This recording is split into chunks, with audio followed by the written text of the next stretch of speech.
வணக்கம். Welcome to கதை திரட்டு. இந்த வீடியோல நம்ம என்ன கதை கேட்க போறோம்னா, சங்கமம் கதையின் 9வது பகுதி. நம்ம சேனலை இதுவரைக்கும் சப்ஸ்கிரைப் பண்ணாதவங்க சப்ஸ்கிரைப் பண்ணுங்க. பக்கத்தில் இருக்கிற பெல் ஐகானை கிளிக் பண்ணி ஆல்ங்கிற ஆப்ஷனை ப்ரெஸ் பண்ணுங்க. ஸோ தட் நான் போடுற கதைகளை உடனுக்குடனே நீங்க கேட்கலாம். வாங்க கதைக்குள்ள போகலாம். விஜய் வாயிலிருந்து மாப்பிள்ளை என்ற வார்த்தை வந்ததும் அனந்துக்கு தூக்கி வாரி போட்டது. ஆனால் விஜய் முகத்தில் எந்த உணர்ச்சியும் தென்படவில்லை. ரொம்ப சகஜமாய் காஃபியை கப்புகளில் ஊற்றிக் கொண்டிருந்தான். அவன் பார்வை காஃபி மீதே நிலைத்திருந்ததால் அந்த கண்களில் எந்த உணர்ச்சி இருந்ததோ தெரியவில்லை. எங்கேயாவது போகிறாயா? ஆமாம். எங்கே? அனந்த் பதில் சொல்லவில்லை. அடடா, மறந்து விட்டேன். இப்பத்தானே இது போன்ற கேள்விகளை கேட்க கூடாது என்று சொன்னேன். I am sorry, I withdraw my question. நிம்மதியாய் ஒரு மூச்சு விட்டான் அனந்த். இன்று முழுவதும் எனக்கு ஓய்வு இருக்காது. மதிய சாப்பாட்டுக்கும் வரமாட்டேன். என்னிடம் உனக்கு வேலை எதுவும் இல்லையே? கடை கண்ணால் தம்பியை பார்த்து கொண்டே விஜய் கேட்டான். அனந்தின் முகம் மலர்ந்தது. எனக்கு வேலை இல்லை. டிஃபன் சாப்பிடுவதற்குள் அனந்த் 4 தடவை மணியை பார்த்து கொண்டான். காஃபி குடிக்கும் முன் கோட்டின் பையை தடவி பார்த்தவன் ஏதோ நினைவு வந்தவன் போல வேகமாய் எழுந்து பீரோவை திறந்து சின்ன நகை பெட்டி ஒன்றை எடுத்து அதை விஜய் பார்த்து விடாதவாறு அந்த பக்கம் திரும்பி கோட் பையில் வைத்து கொண்டான். இந்த சந்தர்ப்பத்திற்காகவே காத்திருந்தவன் போல விஜய் தன் சட்டை பையில் இருந்து ஒரு பொட்டலத்தை எடுத்து அதில் இருந்த பவுடரை அனந்தின் காஃபியில் போட்டு விட்டான். அனந்த் இந்த பக்கம் திரும்பிய போது விஜய் சர்க்கரையை எடுத்து அனந்தின் கோப்பையில் போட்டு ஸ்பூனால் வேகமாய் கலக்கினான். வா அனந்த், காஃபி எடுத்துக்கொள். இந்த சதிவேலை ஒன்றும் அறியாத அனந்த் காஃபியை குடித்தான். விஜய் காஃபியை நிதானமாய் பருகி கொண்டே தம்பியின் முகத்தை கூர்ந்து நோக்கினான். 10 நிமிடங்கள் சென்றன. சாக்ஸும் ஷோவையும் அணிந்து இன்னொரு முறை கண்ணாடியில் தன் உருவத்தை பார்த்து கொண்டு திருப்தி அடைந்த அனந்த் விஜயிடம் விடை பெற்று கொண்டான். வாசற்கதவு வரை சென்றவன் வயிற்றை பிடித்து கொண்டு நின்று விட்டான். விஜய் பதட்டமடைந்தவன் போல அருகில் வந்தான். தோளில் கையை பதித்து, என்ன அனந்த், என்னாச்சு என்றான். ஒன்றுமில்லை, வயிற்றில் ஏதோ சங்கடம், அவ்வளவுதான். சங்கடமாயிருக்கா? ஏன்? விஜய் கேட்டு முடிப்பதற்குள் அனந்த் பாத்ரூம் பக்கம் ஓட்டம் எடுத்தான். சாப்பிட்ட உணவெல்லாம் வெளியில் வந்துவிட்டது. இரவு எப்போது சாப்பிட்டாய்? வேலை தவறாமல் சாப்பிடணும்னு சொன்னா கேட்டால் தானே? உன் உடம்பை பற்றி உனக்கே அக்கறை இல்லாவிட்டால் எப்படி? விஜய் அதட்டுவது போல சொன்னான். கொஞ்சம் உட்கார்ந்து கொள். உட்கார நேரமில்லை விஜய், எனக்கு வேலை இருக்கு. வாட்சை பார்த்து கொண்டே சொன்னான் அனந்த். அவன் ரிஜிஸ்டர் ஆபீஸுக்கு போகும் முன் ரோஜாவுக்காக நல்ல புடவையும் பிளவுஸும் வாங்க வேண்டும் என்று நினைத்திருந்தான். விஜய் பார்த்து கொண்டிருந்தான். அனந்த் வாசற்கதவை தாண்ட போனவன் மறுபடியும் பாத்ரூம் பக்கம் போனான். இந்த தடவை கண்களை இருட்டி கொண்டு வந்தது. விஜய் தம்பியின் தோளை சுற்றி கையை போட்டு அணைத்தவாறே அவனை கட்டில் அருகில் அழைத்து வந்தான். டாக்டருக்கு போன் செய்யட்டுமா ஆனந்த்? வேண்டாம் வேண்டாம், கொஞ்சம் தலையை சுற்றுகிறது, அவ்வளவுதான். நான் போகணும், போய்த்தான் ஆகணும் என்றவன் கட்டிலில் சாய்ந்தாற் போல உட்கார்ந்து கொண்டான். கொஞ்சம் ஓய்வு எடுக்க கூடாதா? அப்படி என்ன தலை போகிற காரியம்? அந்த மகாராணியை சந்திக்கத்தானே என்றான் விஜய். உனக்கு தெரியாது விஜய், நான் போகணும். எழப்போனவனை விஜய் 2 தோள்களிலும் கைகளை பதித்து அழுத்தி உட்கார வைத்தான். மூடியிருந்த கண் இமைகளை பலவந்தமாய் திறக்க முயன்று கொண்டே கோபமாய் சொன்னான் அனந்த். விஜய், நான் தான் சொல்றேனே, உனக்கு ஒன்றும் தெரியாது. நான் போகணும். ரோஜா என்னை எதிர்பார்த்து கொண்டு இருப்பாள். இப்போ நான் போகாவிட்டால் என்னை மன்னிக்கவே மாட்டாள். என் முகத்தில் விழிக்க கூட மாட்டாள். அதற்குள் அவனுக்கு மயக்கம் வந்துவிட்டது. வந்துவிட்டேன் ரோஜா, போகாதே. கத்தப்போனவன் வாயிலிருந்து வார்த்தைகள் வெளியில் வரவில்லை. கைகள் மட்டும் சூனியத்தில் துளாவின. அப்படியே கட்டிலில் சாய்ந்து விட்டான். கண் இமைக்காமல் அனந்தை பார்த்து கொண்டிருந்த விஜய் அவனுக்கு நினைவு தப்பிவிட்டது என்று நிச்சயமாக தெரிந்ததும் டாக்டருக்கு போன் செய்து சொன்னான். அடுத்த தெருவில் இருந்த டாக்டர் 10 நிமிடங்களில் வந்து அனந்தை பரிசோதித்து, மாலையில் விழிப்பு வந்துவிடும், எழுந்த பிறகு சூடாக ஒரு கப் பால் குடிக்க செய்யுங்கள் போதும் என்றார். அவரை வழி அனுப்ப வெளியே வந்த விஜய் அவருடைய பேக்கை காரில் வைத்து கொண்டே, தேங்க்யூ டாக்டர், உங்க உதவியை என்றுமே மறக்க மாட்டேன் என்றான். இதில் நன்றி தெரிவித்துக் கொள்ள என்ன இருக்கு? உங்க ஃபேமிலி டாக்டராய் என் கடமையை செய்தேன். அவன் என்ன சின்ன பையனா 2 அடி கொடுத்து உட்கார வைக்க? இந்த காலத்து பசங்களே இப்படித்தான். சீக்கிரம் கல்யாணத்தை முடித்து விடுங்க. இப்படி இருக்கிறவங்க நாளைக்கு பெண்டாட்டி சொன்ன பேச்சுக்கு கட்டுப்பட்டு இருப்பாங்க. என்னுடைய முயற்சியும் அதுதான் டாக்டர். டாக்டரை அனுப்பிவிட்டு உள்ளே வந்த விஜய் அனந்த் அருகில் சென்று அவனுடைய உடைகளை தளர்த்தி காற்றாட படுக்க வைத்தான்.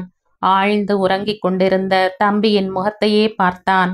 அனந்த், இன்று நான் செய்ய போகும் இந்த காரியத்துக்கு நீ முதலில் வேதனை அடைந்தாலும் பிற்காலத்தில் எனக்கு நன்றி சொல்லாமல் இருக்க மாட்டாய். உனக்காக மட்டுமே அந்த பெண்ணின் கழுத்தில் 3 முடிச்சு போடப் போகிறேன் மனதில் எண்ணிக்கொண்டான் விஜய். 1/4 மணி நேரத்திற்குள் விஜய் மளமளவென்று தயாராகி தான் வரும் வரை அனந்தை கவனமாய் பார்த்து கொள்ளும்படி லக்ஷ்மியிடம் பொறுப்பை ஒப்படைத்துவிட்டு ஸ்கூட்டரில் லாயர் வீட்டுக்கு கிளம்பினான். விஜய் லாயர் வீட்டை அடைந்த போது யஷ்வந்த் ராவ் தயாராக நின்றிருந்தார். விஜய், என்ன முடிவு செய்திருக்க என்று கேட்டார். இன்னும் முடிவு செய்ய என்ன இருக்கு? நேற்றிரவே தீர்மானித்து விட்ட விஷயம்தானே என்றான். அப்படின்னா? அவர் சந்தேகமாய் பார்த்தார். நான் அந்த பெண்ணை கல்யாணம் செய்து கொள்வதாய் முடிவு செய்து விட்டேன் இளமுறுவலுடன் சொன்னான் விஜய். விஜய், கடைசி தடவையாய் சொல்கிறேன், நாம் எந்த காரியம் செய்தாலும் பின்னாடி வருத்தப்படக்கூடாது. நிச்சயமாய் வருத்தப்பட மாட்டேன் திடமாய் சொன்னான் விஜய். விஜயின் போக்கு அவருக்கு தெரியாதது இல்லை. அவன் ஒரு முடிவு எடுத்து விட்டான் என்றால் யாராலும் அதை மாற்ற முடியாது. டிரைவர் காரை காரேஜில் இருந்து வெளியே எடுத்து வைத்ததும் விஜய் தன்னுடைய வண்டியை காரேஜில் வைத்து விட்டான். வாங்க, உங்களையும் இன்னும் 4 பேரையும் கோவில் கிட்ட இறக்கிவிட்டு நான் ரிஜிஸ்டர் ஆபீஸுக்கு போகிறேன். மற்ற 4 பேர் யார்? பெண்ணை அலங்காரம் செய்ய 2 மாமிகள், கல்யாணம் நடக்கும்போது போட்டோ எடுக்க என் டைப்பிஸ்ட் சாஸ்திரிகள். விஜய், இதெல்லாம் ஏதாவது தலை கீழாகி நம்மையே தாக்கிவிட்டால்? சந்தேகமாய் கேட்டார் அவர். முழு பொறுப்பும் என்னோடதுதான். உங்களுக்கு எந்த பிரச்சனையும் வராமல் நான் பார்த்து கொள்கிறேன். இருவரும் ஏறி உட்கார்ந்ததும் கார் நகர்ந்தது. அன்று காலை எழுந்தது முதல் ரோஜாவின் மனம் ஒரு நிலையில் இல்லை. இரவு முழுவதும் அவள் தூங்கவில்லை. இந்த திருமணத்தில் அவளுக்கு கொஞ்சம் கூட விருப்பம் இல்லை. விஜய் தன்னை அவமானப்படுத்தி விட்டான் என்ற கோபத்தில் அனந்திடம் சம்மதம் தெரிவித்து விட்டாள். ஆனால் அது ஆத்திரத்தில் எடுத்துவிட்ட முடிவு என்று மறுநாளே தெரிந்துவிட்டது. அனந்தை சிநேகிதனாய் தவிர வேறு எண்ணத்துடன் பார்க்க அவள் உள்ளமும் உடலும் உடன்படவில்லை. அனந்தை திருமணம் செய்து கொண்டால் மட்டும் விஜயை எப்படி பழிதீர்த்து கொள்ள முடியும்?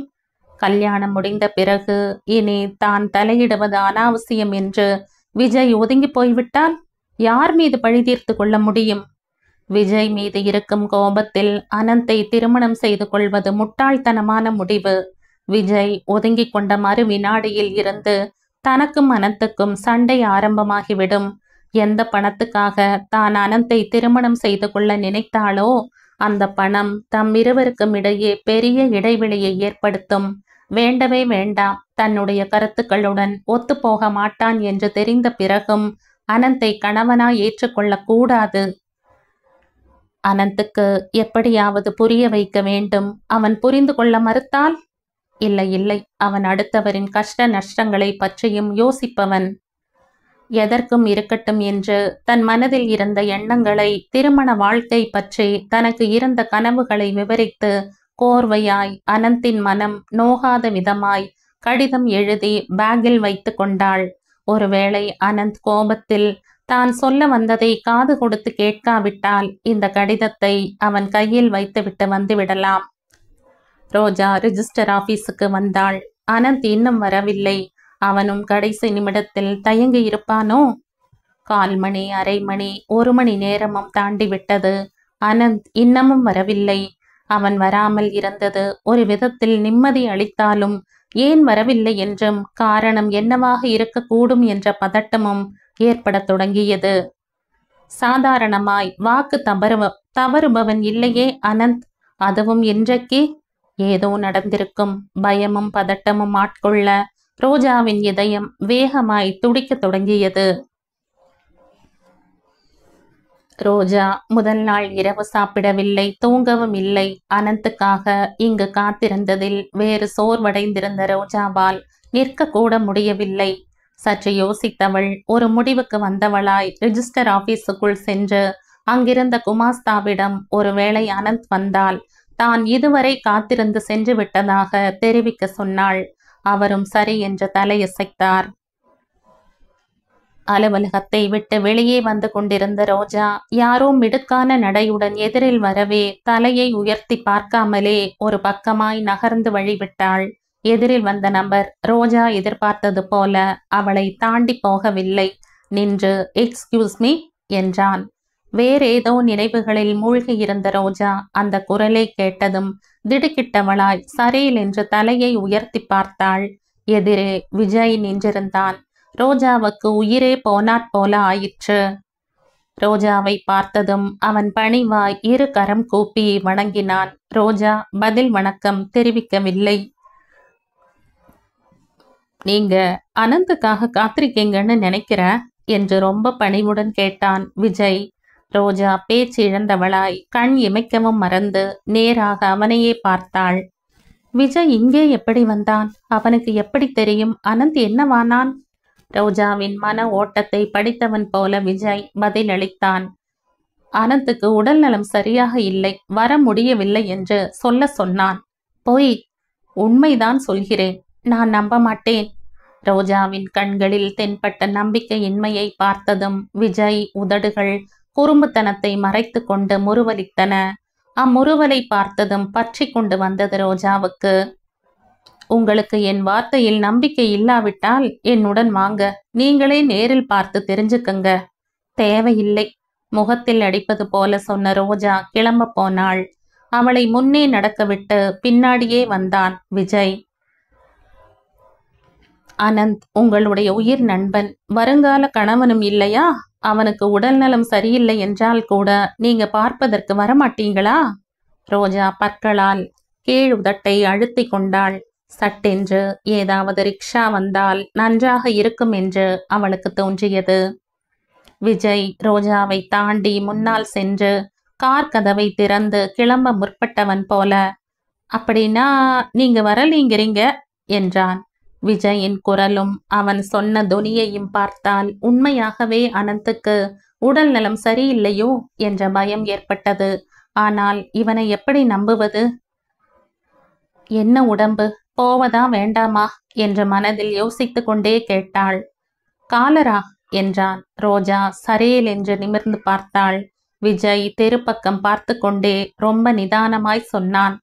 நல்ல வேளையாக நான் வீட்டில் இருந்தேன். இல்லாவிட்டால் இன்னைக்கு எங்கே இருக்கான்னு சொல்லுங்க, நான் போய் கொள்கிறேன். தனியார் மருத்துவமனையில். எங்கே இருக்காது? சொன்னாலும் உங்களுக்கு புரியாது. ரொம்ப கஷ்டம். பழக்கமானவர்களுக்கே வழி தடுமாற்றமாய் இருக்கும். எதுக்கு வீணாக சிரமப்படுறீங்க? நான் போய் அவனிடம் சொல்கிறேன். நீங்க இங்கே காத்துக்கிட்டு இருப்பீர்கள் என்றும் போய் அழைச்சுக்கிட்டு வர சொல்லி என் உயிரை எடுத்ததாலும் உடல் நலம் இல்லாதவன் பேச்சை தட்ட முடியாமல் வந்தேன். எனக்கு முன்பே தெரியும் நீங்க வரமாட்டீங்கன்னு. கண்களில் குறும்பு மின்ன மறுபடியும் சிரித்தான். ரோஜாவுக்கு ஆத்திரமாக வந்தது. விஜயின் தோரணையை பார்த்தால் தான் வரவில்லை என்று சொன்னதற்கு 10 வார்த்தைகள் ஜோடித்து அனந்திடம் சொல்வான் போல் இருந்தது. தான் வருவதை விட வராமல் இருப்பதுதான் அவன் விரும்புவது போல பேசுகிறான். ரோஜா தயங்கிக் கொண்டே நின்றாள். போனால் என்ன ஆகும்? தனியாக இல்லையே, கார் டிரைவரும் இருக்கிறான். என்ன செய்து விடுவான்?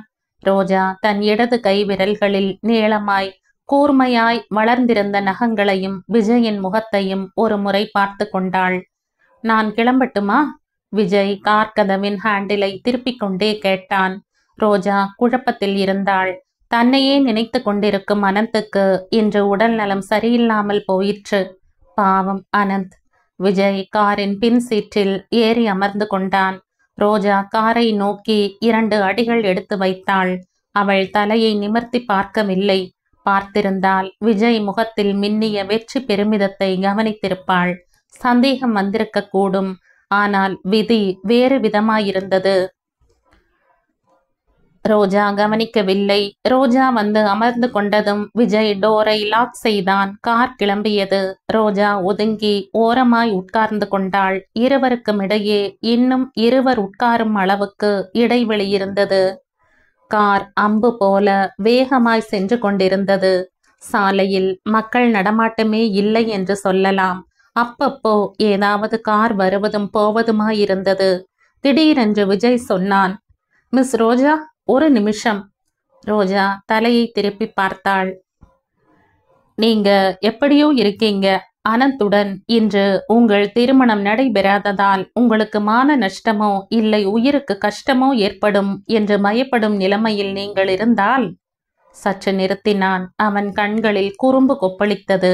ரொம்ப பணிவாய் சொன்னான், நானும் பிரம்மச்சாரிதான். இன்னும் திருமணமாகவில்லை. உங்களை திருமணம் செய்து கொண்டு உங்க வேதனையை என்னால் போக்க முடியும். என் சார்பில் உங்களுடன் சண்டை போட யாரும் இல்லை. தனியாள் நான். உங்களைப் போல சுதந்திரமானவன். ரோஜா நிமிர்ந்து உட்கார்ந்தாள். கண்களில் ரோஷம் பளபளத்தது. அஃப்கோர்ஸ், உங்க தேவை தீர்ந்த பிறகு நாம் டைவர்ஸ் செய்து கொள்ளலாம். எனக்கு ஆட்சேபனை இல்லை. உங்களுக்கும் என்னால் காரியம் ஆனாற் போல இருக்கும். எனக்கும் உங்களிடம் ஏற்பட்ட மோகம் தீர்ந்தது போல் இருக்கும். படம் விரித்தாடும் பாம்பு போல சீற்றம் கொண்ட ரோஜா கடைசியாய் விஜய் சொன்னதை கேட்டதும் இனி பொறுக்க மாட்டாதவளாய் கையை நீட்டி பலமாய் விஜய் கன்னத்தில் அறையப் போனாள். விஜய் மின்னல் வேகத்தில் முகத்தை திருப்பிக் கொண்டு தன்னை அறைய வந்த ரோஜாவின் கையை பலமாக பற்றி கொண்டான். ஒருவரை ஒருவர் விழுங்கிவிடும் அளவுக்கு பார்த்து கொண்டார்கள். ரோஜா பற்களை அழுத்தி தன் கோபத்தை கட்டுப்படுத்தி கொண்டே அவன் கையில் சிக்கியிருந்த தன் கையை விடுவித்துக் கொள்ள முயன்றாள். ஆனால் அது சாத்தியப்படவில்லை. விஜயின் வலிமை நிறைந்த கரங்களில் ரோஜாவின் மென்மையான கரம் நலிந்து போயிற்று. வலி தாங்க முடியாமல் கண்களில் நீர் சுழன்ற போதிலும் கண்களில் ரோஷம் பளபளக்க அனல் வீசுவது போல பார்த்தாள் ரோஜா. விஜய் ரோஜாவின் கையை விடவில்லை. திறமையான வேட்டைக்காரன் போல ரோஜாவை மெல்ல மெல்ல தன் அருகில் இழுத்து கொண்டான். ரோஜா அவன் பிடியில் இருந்து விடுவித்து கொள்ள தன் சக்தியெல்லாம் திரட்டி முயற்சித்து கொண்டிருந்தாள். விஜய் தன் இடது கையை நீட்டி ரோஜாவின் தோளை சுற்றி போட்டு தன் அருகில் இழுத்து கொண்டான். ரோஜாவின் தலையை தன் மார்போடு சேர்த்து அணைத்து கொண்டான். ரோஜா அவனை தன் நகங்களால் காயப்படுத்த முயன்ற போதும் பிரயோஜனம் இல்லாமல் போய்விட்டது. பயப்படாதே டியர், உன்னை நான் விழுங்கிவிட மாட்டேன். கொஞ்ச நேரம் நினைவில்லாமல் செய்ய போகிறேன், அவ்வளவுதான். விஜய் சமாதானப்படுத்துவது போல் சொல்லிக்கொண்டே வலது கையால் சட்டை பையில் இருந்து சின்ன பாட்டிலை எடுத்தான். அவன் பிடி சற்று தளர்ந்ததும் ரோஜா விஜயின் கையை பலமாக பற்கள் நன்றாக பதியும் அளவுக்கு அழுத்தமாய் கடித்து விட்டாள். அம்மா! இந்த முறை வேதனையில் அலறுவதும் கண்களில் நீர் சுழலுவதும் அவன் பங்காயிற்று. கன நேரம்தான். தாடை எலும்பு இறுக பற்களை கடித்து கொண்டே ரோஜாவை அழுத்தமாய் பற்றி கொண்டே பாட்டிலின் மூடியை திறந்து ரோஜாவின் மூக்கின் அருகில் பிடித்தான். அவன் பிடியில் இருந்து தன்னை விடுவித்து கொள்ள அடிபட்ட மான் போல துடி துடித்தாள் ரோஜா. விஜயின் இரும்பு கரங்களில் இருந்து தப்பித்து கொள்ள முடியவில்லை. ரோஜாவின் போராட்டம் கொஞ்சம் கொஞ்சமாய் அடங்கி சற்று நேரத்தில் நினைவிழந்த நிலையில் அவன் கைகளில் துவண்டு போனாள். வேகமாய் போகட்டும் என்று டிரைவரிடம் விஜய் சொன்னதும் வில்லில் இருந்து புறப்பட்ட அம்பாய் கார் வேகமாக போகத் தொடங்கியது. சென்னையில் இருந்து 20 மைல் தொலைவில் வடமேற்கு திசையில் சின்ன கிராமம் ஒன்று இருக்கிறது. அந்த கிராமத்தில் ரேணுகா தேவியின் கோவிலில் ஒவ்வொரு வருடமும் கார்த்திகை மாதத்தில் திருவிழா நடக்கும். வெளியூர்களில் இருந்து காதல் ஜோடிகள் இங்கு வந்து கல்யாணம் செய்து கொண்டு போவது வழக்கமாக நடைபெற்று கொண்டிருந்தது. விஜய் ரிஜிஸ்டர் ஆபீஸுக்கு போகும் முன் லாயர், 2 மாமிகள், சாஸ்திரிகள், டைபிஸ்ட் கோபால் இவர்களை இந்த கோவிலில் இறக்கிவிட்டு போயிருந்தான். அவன் ரோஜாவுடன் அங்கு போன போது அவர்கள் எல்லாவற்றையும் தயார் செய்து அவனுக்காக காத்திருந்தார்கள். கோவிலை ஒட்டி 2 அறைகள் இருந்தன. ஒரு அறையில் பெரிய மர பெஞ்சு போடப்பட்டிருந்தது. நினைவு தப்பியிருந்த ரோஜாவை 2 கரங்களில் தூக்கி வந்த விஜய் அவளை பெஞ்சின் மீது படுக்க வைத்தான். பக்கத்தில் இருந்த மாமிகளை பார்த்து 10 நிமிடங்களில் முடியணும் என்று சொல்லி வெளியேறிவிட்டான். சாஸ்திரிகள் ஹோமம் வளர்த்து கொண்டிருந்தார். கோபால் கேமராவில் வியூ சரிபார்த்து கொண்டிருந்தான். விஜய், இன்னொரு தடவை யோசித்துக்கொள். படபடவென்ற துடிக்கும் இதயத்துடன் அமர்ந்திருந்த லாயர் யஷ்வந்த் ராவ் விஜயை எச்சரிக்கை செய்தார். விஜயின் புருவங்கள் முடிச்சிட்டு கொண்டன. கோபால், என்னுடைய உடைகள் எங்கே என்று விஜய் கேட்டான். கோபால் புது உடைகளை கொண்டு வந்து கொடுத்தான். பஞ்சகச்சமும் மேலே அங்கவஸ்திரமும் உடுத்தி கொண்டான் விஜய். மாமிகளில் ஒருத்தி மை டப்பாவும் சாந்து பாட்டிலையும் கொண்டு வந்து கொடுத்தாள். மையை வேண்டாம் என்று மறுத்துவிட்டு நீளமாய் சாந்து பொட்டை இட்டு கொண்டான். ஹோமம் தயாராகிவிட்டதென்று சாஸ்திரிகளிடமிருந்து அழைப்பு வந்தது. விஜய் ரோஜா இருந்த அறைக்கு போன போது ரோஜாவை மணப்பெண்ணாக அலங்கரித்திருந்தார்கள். நெற்றியில் கல்யாண திலகம், கண்களில் லேசாக மை, கன்னத்தில் திருஷ்டி பொட்டு, கால்களில் மருதாணி இடப்பட்டிருந்தது. நீளமான பின்னலில் மல்லிகை சரத்தை சுற்றியிருந்தார்கள். நினைவு தப்பிய இளவரசியை போல் இருந்த ரோஜாவை பார்த்ததும் விஜய் ஒரு கணம் அப்படியே நின்றுவிட்டான். அவன் இதயம் வேகமாக துடித்தது. தான் செய்ய போகும் இந்த காரியம் அவளுக்கு தீங்கு இழைப்பது போல் ஆகுமோ என்று தோன்றியது. ஆனால் அடுத்த கணமே அந்த எண்ணம் மாறிவிட்டது. தன் அழகை பகடை காயாக பயன்படுத்தி அனந்த் போன்றவர்களை தன் வலையில் சிக்க வைத்துக் கொள்வது இவள்தானே என்ற எண்ணம் மேலோங்கியதும் அவன் இதயம் கற்பாறையாய் இறுகிவிட்டது. லாயரும் விஜயும் ரோஜாவை கை தாங்கலாய் பிடித்து அழைத்து வந்தார்கள். சாஸ்திரிகள் மந்திரங்களை உச்சரிக்க தொடங்கினார். அடடா, அதெல்லாம் எதுக்கு? இது ஒன்றும் உண்மையான கல்யாணம் இல்லையே. ஏதோ முக்கியமாய் சொல்ல வேண்டியதை சொன்னால் போதும் என்று விஜய் நெற்றியை சுருக்கினான். பழக்க தோஷம் தம்பி. சாஸ்திரிகள் துரிதமாக கல்யாண காரியங்களை நடத்தினார். விஜய் ரோஜாவின் கழுத்தில் திருமாங்கல்யம் கட்டும்போது, அக்னியை வலம் வரும்போது, நெற்றியில் திலகம் இடும்போது என்று விதவிதமான கோணங்களில் போட்டோக்களை எடுத்தான் கோபால். அனந்திடம் சொன்னது போலவே ரோஜாவின் கல்யாணம் சுருக்கமாய் ரகசியமாய் நடந்து முடிந்துவிட்டது.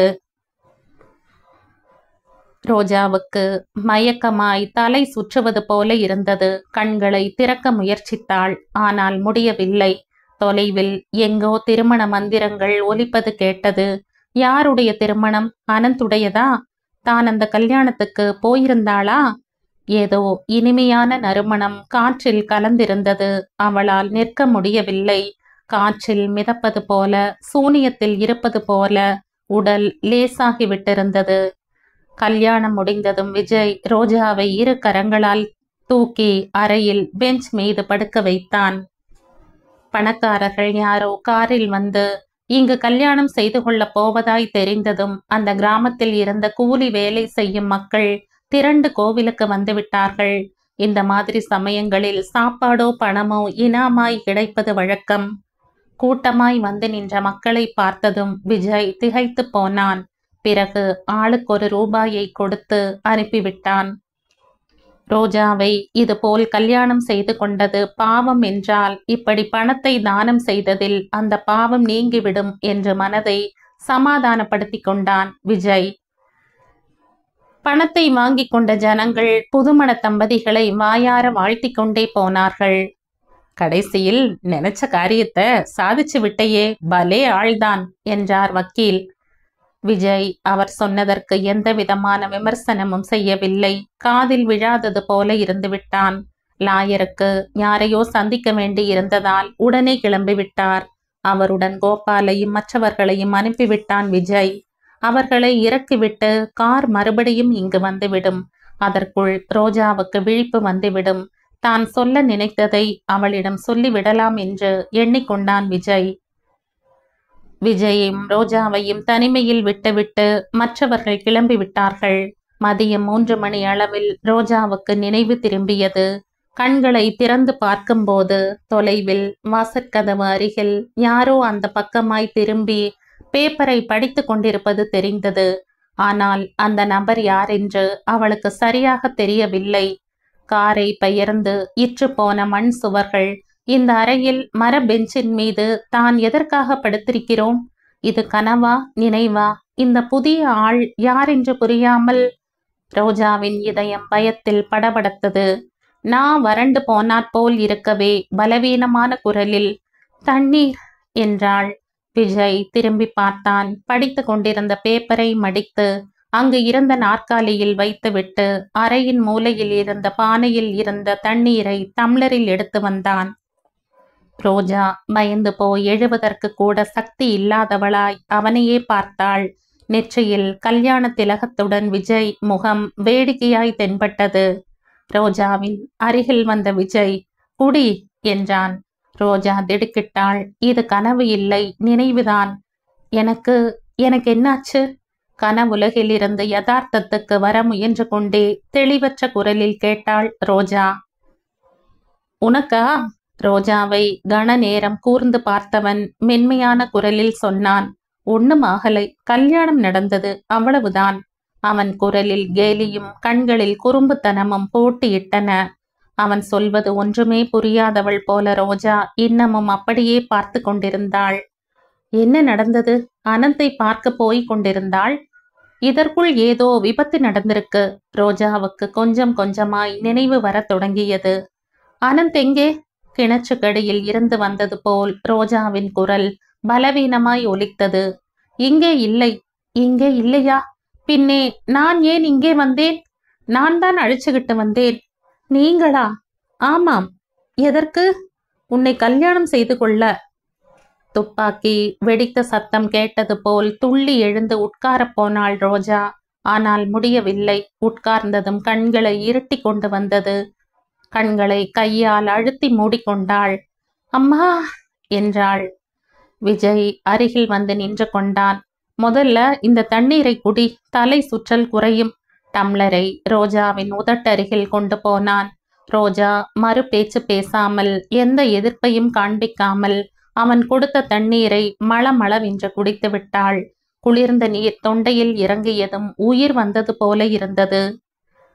நன்றாக விழிப்பு வந்து விட்டதா என்று கேட்டான் விஜய். கண்களை திறந்து இந்த பக்கம் பாரு. ரோஜா மெதுவாய் தலையை உயர்த்தி அவன் பக்கம் பார்த்தாள். முதலில் தெளிவற்று தெரிந்த அவன் முகம் மெல்ல மெல்ல முழுமையாக தெரிந்தது. ஒரு தடவை குனிந்து உன் கழுத்தை பார்த்துக்கொள் என்றான். ரோஜா பார்த்து கொண்டாள். உடனே அவள் முகம் கள இழந்தது. மஞ்சள் கயிற்றில் கோர்க்கப்பட்டு பள பளவென்று மின்னிக் கொண்டிருந்த திருமாங்கல்யம் அவள் கழுத்தில் கட்டப்பட்டிருந்தது. சட்டென்று தலையை உயர்த்தி விஜயை பார்த்தாள். விஜய் முகம் என்றுமே இல்லாத அளவு சீரியஸாயிருந்தது. கூர்மையாயிருந்த அவன் கண்கள் ரோஜாவின் முகத்தில் மாறிக்கொண்டிருந்த உணர்ச்சிகளை ஆர்வத்துடன் பரிசீலித்துக் கொண்டிருந்தன. என்ன இது? யாரோட வேலை இது? பலவீனமாயிருந்த அந்த நிலையிலும் கோபமாய் கத்திவிட்டாள் ரோஜா. என் வேலைதான். நீங்களா? நீங்க? ரோஜா தடுமாறியவளாய் பார்த்தாள். ஆமாம், நான் தான் உன்னை ஏமாற்றி பலவந்தமாய் உன்னை கல்யாணம் செய்துகிட்டேன். சலனமில்லாமல் பார்த்து கொண்டே நிதானமாய் பதிலளித்தான் விஜய். செயல் மறந்து போனவளாய் பார்த்து கொண்டிருந்தாள் ரோஜா. விஜய் நிதானமாய் தெளிவாய் ஒவ்வொரு வார்த்தையும் அவளுக்கு புரிய வேண்டும் என்பது போல சொன்னான். நான் உன்னை திருமணம் செய்து கொண்டேன். பயங்கரமான கனவு போல் தோன்றும் இந்த காரியத்தை நான் ஏன் செய்தேன் தெரியுமா? அனந்துக்காக. அனந்தை கல்யாணம் செய்து கொண்டு அவனுடைய சொத்தை அடையலாம் என்று இருந்த நீ இப்பொழுது என் கையில் சிக்கி கொண்டு விட்டாய். உடல் உழைப்பு தவிர வேறு எந்த சொத்தும் இல்லாதவனுக்கு மனைவியாகி விட்டாய். உன்னை நான் எவ்வளவு தூரம் வெறுக்கிறேன் என்று உனக்கே தெரியும். ரோஜா திகைப்பில் ஆழ்ந்து இமைக்கவும் மறந்தவளாய் இன்னமும் அப்படியே பார்த்து கொண்டிருந்தாள். விஜய் மறுபடியும் சொன்னான். இப்போ உன் வாழ்க்கை என் கையில் இருக்கு. நம் இருவருக்கும் திருமணம் ஆனதற்கு சாட்சியாய் என்னிடம் போட்டோக்கள் இருக்கு. சாஸ்திரிகள் சாட்சியும் சொல்வார். தேவைப்பட்டால் இந்த ஊர் ஜனங்கள் நம் திருமணம் நடந்தது உண்மைதான் என்று உலகம் முழுவதும் பறை சாற்றுவார்கள். நீ எந்த விதமாகவும் என்னிடமிருந்து தப்பித்துக் கொள்ள முடியாது. ரோஜா பதிலளிக்கவில்லை. ஒத்துக்கொள்ளவோ மறுக்கவோ இல்லை. ஆனால் ஒரு நிபந்தனை. அனந்த் விஷயத்தில் நீ தலையிடாதவரை நான் உன் ஜோலிக்கு வரமாட்டேன். நீ வேறு யாரையாவது கல்யாணம் செய்து கொள்வதாயிருந்தால் உனக்கு இந்த போட்டோக்களை நெகட்டிவ்களுடன் கொடுத்து விடுகிறேன். மேலும் நீ கேட்ட பணத்தையும் தருவேன். ஆனால் நீ அனந்தின் தொடர்பை நட்பை துண்டித்து கொள்ளணும். அப்படி நீ செய்துவிட்டால் நான் உன் பக்கமே வரமாட்டேன். ரோஜா பதுமை போல உட்கார்ந்திருந்தாள். நம் இருவருக்கும் இங்கு திருமணமானதற்கு சாட்சியங்கள் என்னிடம்தான் இருக்கே தவிர உன்னிடம் எந்த ஆதாரமும் கிடையாது. அதனால் உன்னால் என்னை எதுவும் செய்ய முடியாது. நீ அனந்திடம் இது பற்றி சொல்வாயோ மாட்டாயோ அது உன் விருப்பம். கார் வந்து நின்ற சப்தம் கேட்டதும் உரையாடலை நிறுத்திவிட்டு விஜய் வெளியே போனான். ரோஜாவுக்கு தான் எங்கே இருக்கிறோம் என்று இன்னும் புரியவில்லை. தான் கனவு கண்டு கொண்டிருக்க வேண்டும். கனவில் விஜய் உருவம் வந்து தன்னை பயமுறுத்துகிறது. இவ்வளவு உயிரோட்டமாய் நிற்கும் அவன் கனவு உருவமாய் எப்படி இருக்க முடியும்? அப்படி என்றால் அவன் சொன்னதெல்லாம் உண்மைதானா? இந்த கல்யாணம் நிஜமாகவே நடந்ததா? ரோஜா தன் கழுத்தை தடவி பார்த்து கொண்டாள். மங்கள நாள் கையில் தட்டுப்பட்டது. விஜய் சொன்னபடி டிரைவர் பிளாஸ்கில் காஃபி கொண்டு வந்து கொடுத்தான். விஜய் பிளாஸ்கை எடுத்துக்கொண்டு உள்ளே வந்தான். காஃபி சாப்பிடலாமா என்று ரோஜாவிடம் கேட்டான். ரோஜா பதில் அளிக்கவில்லை. டம்ளரில் காஃபியை ஊற்றி அவளிடம் கொடுத்தான். ரோஜா மறுத்து விடுவாள் என்றும் வேகமாய் தள்ளி விடுவாள் என்றும் எண்ணினான். ஆனால் ரோஜா மெதுவாக கையை நீட்டி டம்ளரை வாங்கி கொண்டாள். தன் முகத்தில் காஃபியை வீசக்கூடும் என்று பயந்தாற் போல விஜய் ஒரு அடி பின்னால் நகர்ந்து கொண்டான். அவன் நினைத்ததற்கு நேர் மாறாய் ரோஜா காஃபியை மெதுவாக பருகத் தொடங்கினாள். டம்ளரை பிடித்திருந்த ரோஜாவின் கை சற்றே நடுங்கிக் கொண்டிருப்பதையும் உடலிலும் மெலிதான நடுக்கம் பரவி இருப்பதையும் விஜய் கவனிக்க தவறவில்லை. ரொம்ப சோர்வாய் களைப்புற்று தென்பட்ட ரோஜாவையே பார்த்து கொண்டிருந்த விஜய்க்கு திடீரென்று தன் மீதே ஆத்திரமும் கோபமும் வந்தன. பேண்ட் ஜேபியில் கைகளை நுழைத்து கொண்டு ரோஜாவுக்கு வெகு அருகில் நின்றிருந்த விஜய்க்கு தலை குனிந்து அமர்ந்திருந்த ரோஜாவின் தோற்றம், அவளுடைய அருகாமை, இருவர் மட்டுமே தனித்திருந்த அந்த சூழல் அவனை நிலை தடுமாற வைத்தன. அவள் அருகில் சென்று இறுக அணைத்து கொள்ள வேண்டும் என்ற வேட்கை அவன் மனசில் தோன்றியது. இது போன்ற செயல்கள் அவளுக்கு ஏற்கனவே பழக்கமாகி விட்டிருக்கும் என்றும் இதில் தவறு எதுவும் இல்லை என்ற நினைப்பும் அந்த வேட்கையை தூண்டிவிட்டது. ஒரு கணம்தான் அவனுடைய விவேகம் விழித்து கொண்டு விட்டது. சி, என்ன யோசித்து கொண்டிருக்கிறோம்? தன்னைத்தானே கட்டுப்படுத்தி கொண்டவனாய் அங்கிருந்து நகர்ந்து விட்டான். ரோஜா காஃபி குடித்துவிட்டு டம்ளரை பக்கத்தில் வைத்து விட்டாள். வாசற்கதவில் சாய்ந்து நின்ற விஜய் சிகரெட்டுக்காக பேண்ட் பையில் தேடிக்கொண்டே வெறுமையான குரலில், நீ அந்த வேஷத்தை கலைத்து விட்டால் இனி நாம் கிளம்பலாம். வேஷமா என்பது போல பார்த்தாள் ரோஜா. அந்த நெற்றி திலகமும் கன்னத்தில் திருஷ்டி பொட்டும். ரோஜா நெற்றியில் இருந்த சாந்து பொட்டை எடுத்து விட்டாள். புடவை தலைப்பால் கன்னத்தை அழுத்தி துடைத்து கொண்டாள். மை ஆனதால் எத்தனை அழுத்தி துடைத்தாலும் கருப்பு கோடாய் கன்னத்தில் படிந்து விட்டது.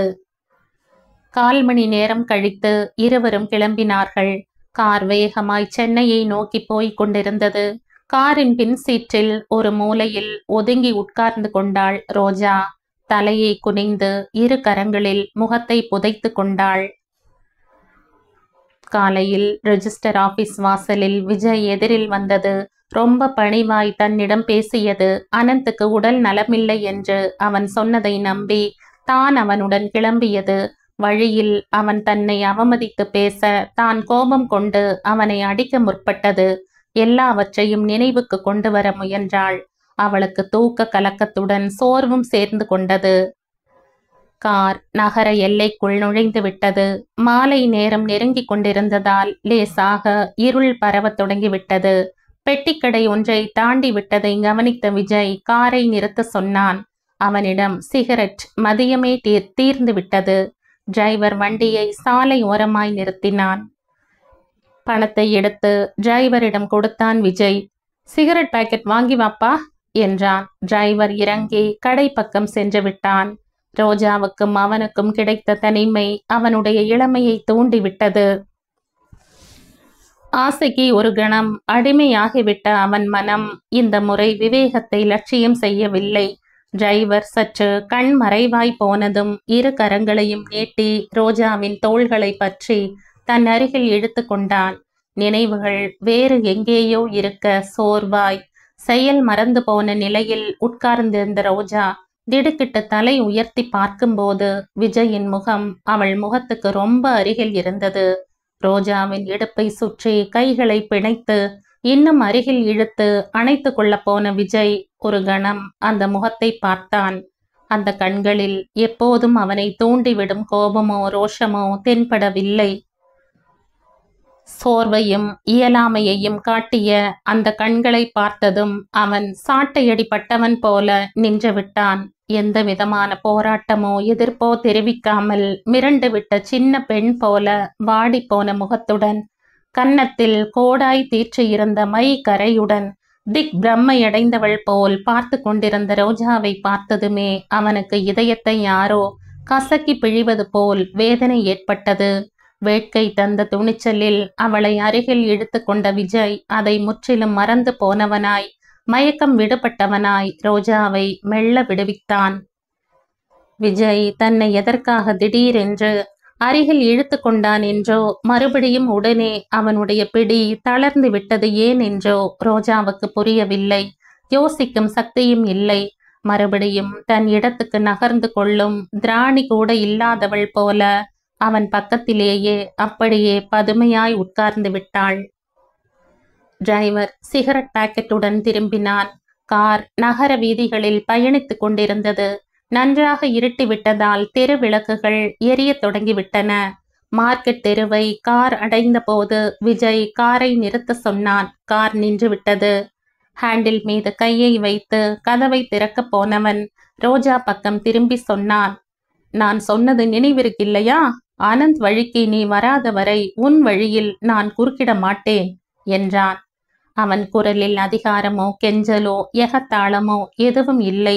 சொல்ல வேண்டிய விஷயத்தை நேராய் எந்த தயக்கமும் இல்லாமல் சொன்னது போல் இருந்தது. ரோஜா பதில் ஏதும் சொல்லவில்லை. அவனும் பதிலை எதிர்பாராதவன் போல கதவை திறந்து இறங்கிவிட்டான். ஒரு அடி முன்னால் வைத்து டிரைவரிடம், இந்த பெண்ணை வீட்டில் இறக்கிவிட்டு நீ வீட்டுக்கு போய்விடு என்றவன் நடையை எட்டி போட்டு மக்கள் கூட்டத்தில் கலந்து விட்டான். ஜன நெருக்கம் அதிகமாயிருந்த சாலையில் கார் போகத் தொடங்கியது. எந்த பக்கம் என்று டிரைவர் கேட்ட கேள்வியால் இவ்வுலகத்திற்கு மீண்டாள் ரோஜா. அவனுக்கு வழியை சொல்லும்போது ரோஜாவின் பார்வை தன்னை அறியாமல் நெஞ்சின் மீது நிலைத்தது. மஞ்சள் கயிற்றில் கோர்க்கப்பட்ட திருமாங்கல்யங்கள் மெதுவாய் தொட்டு பார்த்தாள். இது கனவா இல்லை நினைவா?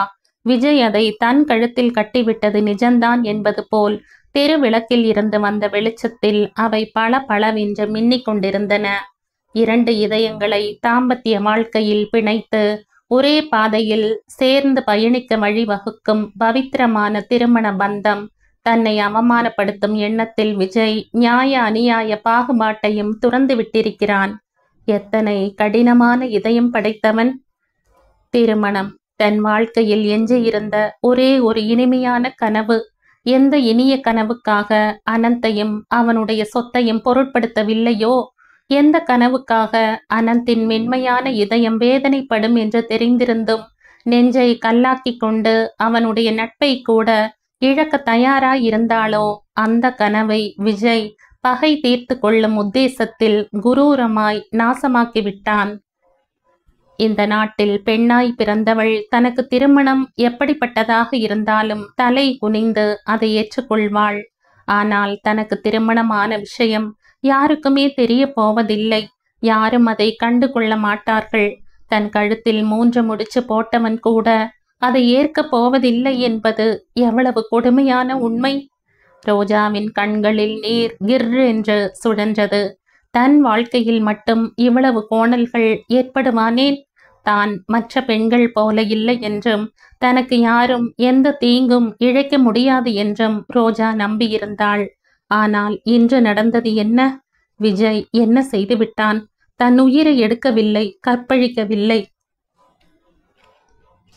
ஆனால் வாழ்க்கையை கேள்விக்குறியாக்கிவிட்டான். எதிர்காலமே இருண்டு விடும் அளவுக்கு செய்து விட்டான். நினைவு தெரிந்த பிறகு முதல் முறையாய் வாழ்க்கையை சேலஞ்சாக எடுத்துக்கொள்ள முடியாத நிலையில் இருந்தாள் ரோஜா. ரோஜா வீட்டுக்குள் நுழைந்த போது சுந்தரி வீட்டில் இல்லை, சங்கரனும் இல்லை. காலையிலேயே வீட்டை விட்டு போன ரோஜா மாலை வரை திரும்பாததால் சாவித்திரி மகளை பற்றிய கவலையில் ஃபிட்ஸ் வந்து கட்டிலில் நினைவிழந்து படுத்திருந்தாள். வீட்டில் யாரும் இல்லை என்று தெரிந்ததும் ரோஜாவுக்கு அத்தனை நேரம் மனதில் அடக்கி வைத்திருந்த துக்கம் மடை திறந்த வெள்ளமாய் வெளிவரத் தொடங்கியது. இரு கரங்களிலும் முகத்தை புதைத்து கொண்டு இதயத்தில் இருக்கும் வேதனை கண்ணீராய் வெளிவர வாய்விட்டு அழத் தொடங்கினாள். இரவு 10 மணியை நெருங்கும் போது அனந்துக்கு விழிப்பு வந்தது. மெதுவாக கண்களை திறந்து பார்த்தவன் எழுந்து உட்கார்ந்து கொண்டான். முதலில் குழப்பமாக உணர்ந்தான். தன் உடலில் இருந்த புது உடைகளை பார்த்ததும் அன்று தனக்கு திருமணம் என்ற விஷயம் நினைவுக்கு வந்தது. மணியை பார்த்தான். இரவு 10. பாத்ரூமில் ஷவர் சத்தம் கேட்டது. விஜய் என்ற குரல் கொடுத்தான். அப்பொழுதுதான் வீட்டுக்கு வந்த விஜய் குளித்து கொண்டிருந்தான். அவன் வலது கையில் ரோஜா கடித்த இடத்தில் பல் குறி ஆழமாய் பதிந்து விட்டது. அனந்தின் குரல் கேட்டதும் வராண்டாவில் படுத்திருந்த லட்சுமி, என்ன தம்பி என்றவாறே சட்டென்று உள்ளே வந்தாள். லட்சுமி, நான் எத்தனை நேரமா இப்படி இருக்கேன் என்று பலவீனமான குரலில் கேட்டான். காலையிலிருந்து தம்பி என்றாள். காலையில் இருந்தா? அனந்தின் முகம் களை இழந்தது. மூளை செயல்பட மறுத்தது. குளியலை முடித்து கொண்டு வந்த விஜய் அனந்த் உட்கார்ந்திருப்பதை பார்த்து மெதுவாக விசிலடித்தான். விஜய், எனக்கு என்ன ஆச்சு? அனந்த் அழுது விடுவான் போல இருந்தது. நினைவு தப்பி போச்சு. நன்றாக தூங்கிவிட்டாய். நேராக கண்ணாடி அருகில் சென்று தலை வாரிக்கொண்டே சொன்னான் விஜய். அனந்தின் உருவம் கண்ணாடியில் தெரிந்தது. Oh my God! இரு கரங்களால் அனந்த் தலையை பிடித்து கொண்டான். ஏன், என்ன நடந்துவிட்டது? விஜய், ரோஜா எனக்காக காத்திருப்பாள். நான் வரேன் என்று வாக்கு கொடுத்திருந்தேன். கடவுளே! விஜய் ஒரு நிமிஷம் மௌனமாயிருந்தான். பிறகு சூழ்நிலையின் இறுக்கத்தை குறைக்க விரும்பி சிரித்து கொண்டே சொன்னான். பரவாயில்லை, கவலைப்படாதே. உனக்கு உடல் நலம் சரியில்லை என்றும் வர முடியவில்லை என்றும் நான் சொல்லிவிட்டேன். நீயா? ஆமாம். நிம்மதி அடைந்தாற் போல பார்த்தான் அனந்த். அதற்குள் மீண்டும் சந்தேகம் வந்தது. நிமிர்ந்து உட்கார்ந்து கொண்டே கேட்டான். நீயா? ரோஜா உனக்கு எங்கே தென்பட்டாள்? எங்கே தென்படுவாள்? ரிஜிஸ்டர் ஆபீஸ் முன்னால். விஜய், வானம் இடிந்து தலையில் விழுந்தது போல் இருந்தது. உனக்கு தெரியுமா? தெரியும். எப்படி தெரியும்? தெரிஞ்சுக்கணும்னா எதுவும் தெரிந்துவிடும். அனந்த் முகத்தில் ஈ ஆடவில்லை. மின்னல் போல் ஏதோ யோசனை மூளையில் மின்ன சட்டென்று எழுந்து கொண்டு, அப்படி சொல்லு, உனக்கு முன்னாடியே தெரியும் இல்லையா என்றான். தெரியும். நீயும் உன் ரோஜாவும் சேர்ந்து லாயரிடம் போன போதே இதை எதிர்பார்த்தேன். நேற்று நீ மார்வாடியிடம் 500 ரூபாய் வாங்கியதை அவன் போனில் எனக்கு தெரிவித்து விட்டான். அப்கோர்ஸ் என் டைபிஸ்ட் உன்னை நிழலாய் பின்தொடர்ந்து கொண்டிருந்தான். மெய் மறந்தவனாய் பார்த்தான் அனந்த். கண்கள் கோபத்தில் விரிய அவன் கைப்பிடி இறுகியது. ரோஜாவை தான் திருமணம் செய்து கொள்ளப் போகும் விஷயம் விஜய்க்கு முன்னாடியே தெரிந்துவிட்டது. அதுதான் என்றும் இல்லாத விதமாய் தனக்கு உடம்பில் கோளாறு ஏற்பட்டது. நாள் முழுவதும் நினைவில்லாமல் இருந்திருக்கிறேன். இது விஜயின் வேலைதான். இந்த திருமணத்தை தடுக்க அவன் செய்த சூழ்ச்சி. பனித்திரை விலகியது போல் உண்மை புரிந்து போய்விட அனந்துக்கு ரொம்ப கோபம் வந்தது. எதிரில் ஸ்டூல் மீது அவனுக்காக லட்சுமி கொண்டு வந்து வைத்த ஹார்லிக்ஸ் டம்ளரை பலமாய் காலால் எட்டி உதைத்தான். பற்களை இறுக கடித்து கொண்டே விஜயை பார்த்தான்.